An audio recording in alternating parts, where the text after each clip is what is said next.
ಖಾಸಗಿ ಬದುಕಲ್ಲಿ ಶಾಸಕರು ಫಾರಿನ್ ಟ್ರಿಪ್ ಹೋಗ್ತಾರೆ. ಟ್ರಿಪ್ ಹೋದ್ರೆ ಅವಹೇಳನಕಾರಿ ಮಾಡೋದು ಸರಿಯಲ್ಲ. ಖಾಸಗಿ ಬದುಕಲ್ಲಿ ಶಾಸಕರು ಫಾರಿನ್ ಟ್ರಿಪ್ ಹೋಗ್ತಾರೆ. ಟ್ರಿಪ್ ಹೋದ್ರೆ ಅವಹೇಳನಕಾರಿ ಮಾಡೋದು ಸರಿಯಲ್ಲ.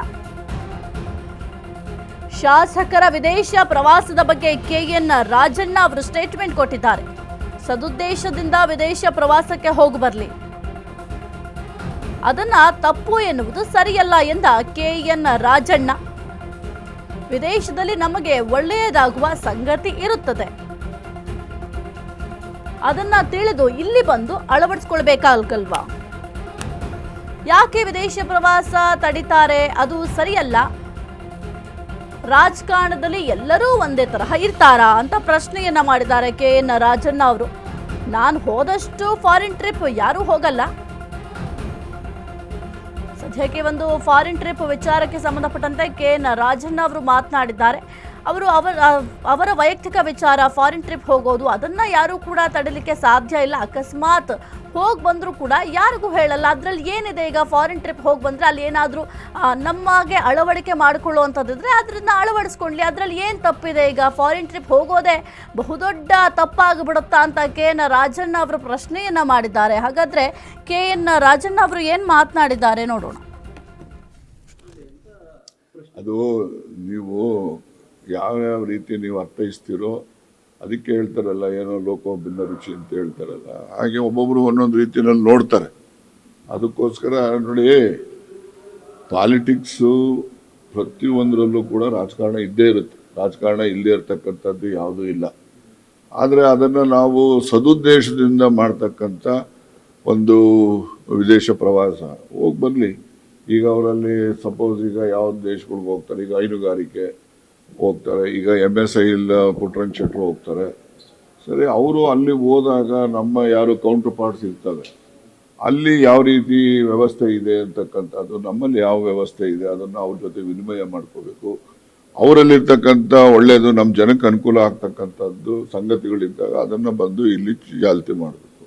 ನಿಮಗೆ ಒಂದು ಉದಾಹರಣೆ ಹೇಳಬೇಕು ಅಂದರೆ, ನಾನು ಮಂತ್ರಿ ಇರೋವಾಗ ಈ ಡೈರಿಗಳಿಗೆ ನೀವು ಹಳ್ಳಿಗಳಲ್ಲಿ ವಿಚಾರ ಮಾಡಿ, ರೈತರು ಯಾರು ಹಾಲಾಗ್ತಾರೋ ಅವ್ರನ್ನ ನಾನು ಸಾಫ್ಟ್ವೇರ್ ಒಂದನ್ನು ಇಂಟ್ರೊಡ್ಯೂಸ್ ಮಾಡಿದೆ. ಆ ಸಾಫ್ಟ್ವೇರು ಮೊದಲಿಂದನೂ ಇತ್ತದು, ಆದರೆ ಜಾರಿ ಮಾಡಲಿಕ್ಕೆ ಕೆಲವು ಪಟ್ಟಭದ್ರರು ಬಿಟ್ಟಿರಲಿಲ್ಲ. ನಾನು ಜಾರಿ ಮಾಡಿಸ್ದೆ. ಈಗ 1 ಲೀಟ್ರಿಗೆ ಬರೀ 31 ರೂಪಾಯಿ ಕೊಡ್ತಾರೆ ಅಂತ ನೀವು ತಿಳ್ಕೊಬಾರ್ದು, 33 ರೂಪಾಯಿ ಕೊಡ್ತಾರೆ. ಸುಮಾರು 45ರಿಂದ 50 ರೂಪಾಯಿವರೆಗೂ ಸಿಗುತ್ತೆ ಅದು ಆ ಸಾಫ್ಟ್ವೇರಲ್ಲಿ. ಅದನ್ನು ನಾನು ಯಾಕೆ ನಿಮಗೆ ಲಂಬಿಸಿ ಹೇಳಲಿಕ್ಕೆ ಹೋಗೋದಿಲ್ಲ. ಈ ಸಾಫ್ಟ್ವೇರ್ ಕಾನ್ಸೆಪ್ಟನ್ನು ನಾನು ಹೊರಗಡೆ ಹೋದಾಗ, ನಾನು ಸ್ಟಡಿ ಮಾಡಿದಾಗ ಅಲ್ಲಿ ಈ ರೀತಿ ಇದೆ, ರೈತರಿಗೆ ಅನ್ಯಾಯ ಆಗ್ತಕ್ಕಂಥದ್ದನ್ನು ನಾವು ತಪ್ಪಿಸ್ತೀವಿ ಅಂತೇಳಿ ಇಲ್ಲಿ ಡೆನ್ಮಾರ್ಕಲ್ಲಿ ಹೋದಾಗ ನಾನು ಕೋಪನ್ಹ್ಯಾಗನ್ನಲ್ಲಿ ನಾನು ನೋಡಿದೆ.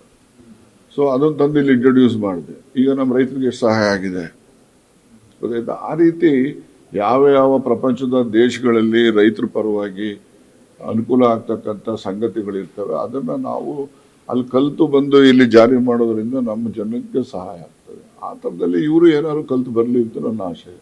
ತಡೆಯುವಂತ ಪ್ರಯತ್ನಗಳು ಯಾಕೆ ನಡೀತಾ ಇದೆ ಸರ್? ಅದು ಯಾರು ತಡೀತಾರೆ ಅಂದ್ರೆ, ನಾನು ಅದಕ್ಕೆ ಒಂದು ಕಠಿಣವಾದಂತ ಪದ ಬಳಸಿದ್ರೆ ಅದು ಬಹಳ ಪ್ರಚಾರ ಆಗೋಗ್ತದೆ. ಅದಕ್ಕೋಸ್ಕರ ಹೇಳಕ್ ಹೋಗಲ್ಲ. ಯಾರೇ ತಡೆಯೋ ಪ್ರಯತ್ನ ಮಾಡಿದ್ರು ಅದು ಸರಿಯಾದಂತದ್ದಲ್ಲ. ಅಲ್ಲ ಸರ್, ಸ್ವಂತ ಖರ್ಚಲ್ಲಿ ಹೋಗ್ತಾ ಇರೋದ್ರಿಂದ ಶಾಸಕರು ಯಾಕೆ ಹಿಂದೇಟ್ ಹಾಕ್ತಾರೋ? ಹೌದ್ರಿ, ನಾವು ಸ್ವಂತ ಇದ್ರಲ್ಲಿ ಹೋಗ್ತಾ ಇದೀವಿ ಅಂತ ಹೇಳ್ತಾ ಇಲ್ಲ ಅಂತ ಒಂದ್ ರೀತಿ ಅವರು. ಈಗ ಮೀಡಿಯಾದಲ್ಲಿ ಇಷ್ಟೊಂದು ಜನ ನಮ್ಮ ಸ್ನೇಹಿತರಿದ್ದೀರಿ, ಎಲ್ಲ ನಿನ್ನಂಗೆ ಇರ್ತಾರ?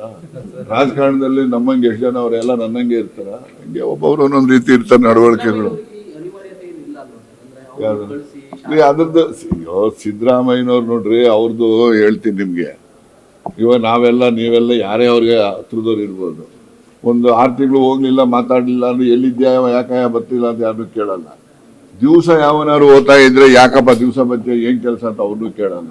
ಅದು ಸಿದ್ದರಾಮಯ್ಯನವ್ರ ಹುಟ್ಟು ಕೂಡ. ಅದಕ್ಕೆ ಏನ್ ಮಾಡಕ್ಕಾಗ್ತದೆ? ಒಬ್ಬೊಬ್ರು ಬೆಳೆದು ಬಂದಿರೋ ದಾರಿ ಆ ರೀತಿ ಇರುತ್ತೆ. ಅದು ಅವ್ರ ನಡವಳಿಕೆ. ಅದು ಅವ್ರು ಈಗೇನು ಹೇಳ್ತಾರೆ, ನಾನು ಮೊದಲಿಂದ ಹೆಂಗೆ ಕಡೆ ಬಂದಿರೋದು, ಈ ಕಡೆ ಕಾಲದಲ್ಲಿ ಯಾಕೆ ಬದಲಾಯಿಸ್ಕೊಳ್ಳ ಅಂತಾರೆ. ನಾವು ಬದಲಾಯಿಸ್ಕೊಳ್ಳಿ ಅಂತ ಹೇಳಕ್ಕಾಗ್ತದ? ನಾನು ನೋಡಿ, ಸಿದ್ದರಾಮಯ್ಯ ಅಂದ್ರೆ ನಾವೆಲ್ಲ ಸಿದ್ದರಾಮಯ್ಯನವ್ರ ಬಣ ಅಲ್ವಾ? ನಾವೆಲ್ಲ ಯಾಕೆ ಹೋಗ್ತಾ ಇಲ್ಲ? ಕೆಲವು ಫ್ರೆಂಡ್ಸು ಅಲ್ಲೆಲ್ಲ ಕಾರ್ಯಚಟುವಟಿಕೆಗಳು ಭಾಳ ಇರ್ತವೆ, ಅಲ್ಲೆಲ್ಲ ಬೈಠಕ್ ಮಾಡ್ತಾರೆ. ಬೈಠಕ್ನವರೇ ಒಂದು ಬ್ಯಾಚ್ ಹೋಗ್ತಾರೆ. ಬೈತಕ್ಕಂದ್ರೆ ದೇಶದ ಸಮಸ್ಯೆಗಳನ್ನು ಚಿಂತನೆ ಮಾಡುವಂತ ಒಂದು ಸಂದರ್ಭ. ಅದೆಲ್ಲ ಇದ್ದವ್ರು ಹೋಗ್ತಾರಪ್ಪ. ಇದೆ ಅಂತ ಪ್ರಶ್ನೆ. ಅದು ನೀವು